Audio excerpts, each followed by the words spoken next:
It's an inevitable scenario that we need to address. And if you don't keep up with that, then bad things happen. Every so often, encryption gets better, and it gives us abilities to start securing things more securely.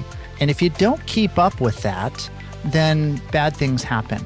And I believe that quantum isn't necessarily a day one crisis and catastrophe, but it's going to be a long cryptographic migration journey. Start with the basic shift in our assumptions.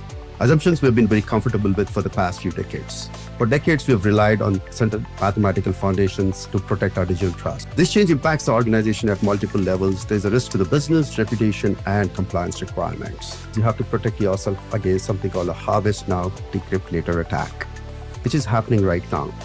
Data can be harvested in its encrypted form and kept till a point where you could decrypt that. There could be some data that has a long shelf life. enQase provides a full stack platform that enables enterprises implement quantum safe security in a structured and integrated way. So we deliver a unified control layer, bringing together post-quantum cryptography, centralized key governance, hardware-rooted entropy, and policy enforcement across data in transit as well as data at rest. What we don't do is we do not ask you to replace your entire infrastructure. We work with what you have in place. We don't expect you to hire PhDs in quantum computers or cryptography to make it work. The first one we recommend is looking at the organization and essentially creating a cross-functional group of people who would be responsible for rolling this out.